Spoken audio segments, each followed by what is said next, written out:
Hello, friends. This is Dave Hurwitz, executive editor at ClassicsToday.com, here with If I Could Choose Only One Work by, fill in the blank, what would it be? And the composer in question now is Shostakovich. Ooh, this is going to be a controversial one. Maybe. We'll see. I do want to make a couple points before we begin.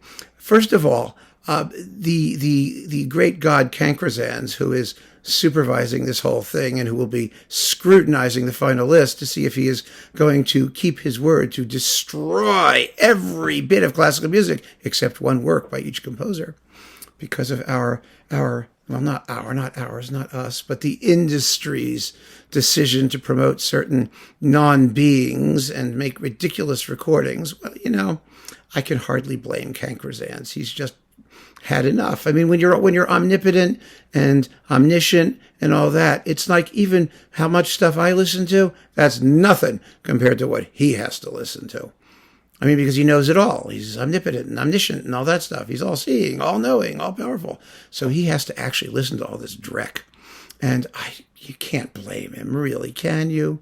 So anyway, the bottom line is we're going to talk about Shostakovich. The list of where we are up to this point, this is the number 4, actually, is down below.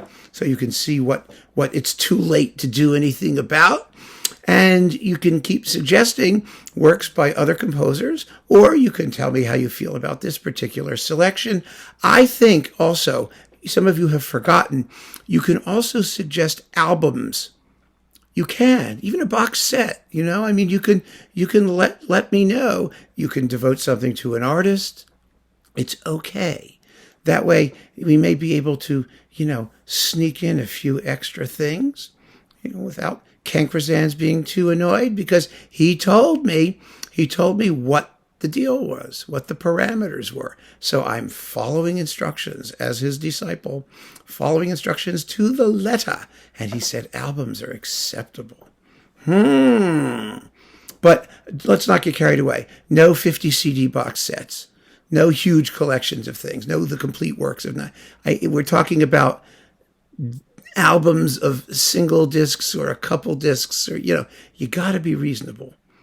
We have to be reasonable. We cannot take advantage, or else Cankrazans, who's very crabby, as I've pointed out, is going to be, we don't want to risk anything. It's best to be conservative. So with that out of the way, let us continue.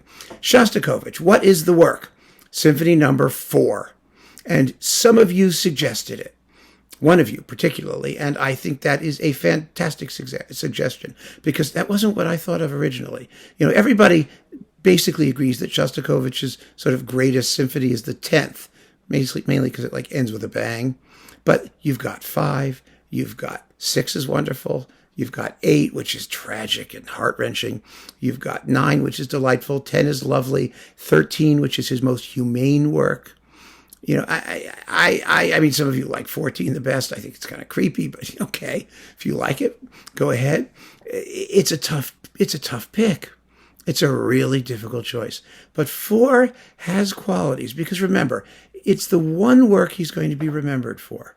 So it's not about what we like. It's not about what you like. It's not about what I like. It's about what future generations are going to hear as iconic and most memorable about this composer. Now, the 4th is in 3 big movements. I mean, 2 really long ones and a scherzo in the middle. There's no real slow movement, though there are slow sections in the outer movements. It is formally a little bit spasmodic and unwieldy, which is okay. Shostakovich is not known for his mastery of form, although he was a formal genius, as it later transpired, and he certainly became one. But the reason the 4th is the right choice, I think, is because it stands squarely on the cusp between his early, more avant-garde, more outrageous, more, in some ways, expressively honest work. I mean, more personal, let's just say, not honest, because it was always honest, but personal work, and what came later, after his condemnation by Stalin and all of the stuff that happened to him, and his need to change his style to make it more acceptable to the authorities. Now, that doesn't mean there's anything inferior about that late stuff. There certainly isn't. It's absolutely amazing, the late stuff, but it's amazing in a different way. And so with the fourth, we have really the essence of what came before, along with lots of what's going to come, everything that he's going to follow up on. But the recipe is different after the fourth. And so I think the fourth really does represent him at his incomparable, let's put it that way, his most personal best. It's a work of incredible genius. It's not an easy symphony to listen to. The end is very spooky and creepy and strange. The expressive dimensions are vast, but very unconventional in how it goes. I mean, there are beautiful tunes, there are romantic tunes, there are spooky tunes. It has all of those things, but but the formula is completely unique. The recipe could have come from nobody else. No one else whatsoever. And so I thank the reader, first of all, or the watcher, viewer, who suggested that we do the fourth, because it was a brilliant suggestion. It really was. I mean, we keep forgetting, when we comment that you just say, oh, I love this one rather than that one. Right? But no, the issue is which work is the most unique personal expression of that composer. And I think by choosing the fourth, we have something that is absolutely sui generis, that nothing else comes close to, and that really that he would want. Don't you think that Shostakovich would want something that had a healthy dose of his early style to be remembered by? The composer, the young composer who was firing on all cylinders before he got swatted down by the Communist Party of the Soviet Union. So yeah, it's Shostakovich fourth. It's got to be Shostakovich fourth. And a brilliant suggestion that I wouldn't have thought of. I really wouldn't have. I was going in another direction.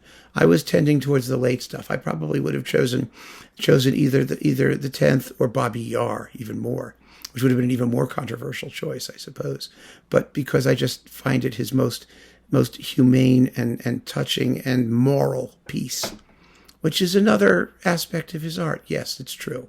But I think the younger stuff, the brasher stuff, the more vibrant stuff, yeah, that says it all. So keep on listening, folks. I think Kankrazans is going to be very, very impressed. Or not. Take care.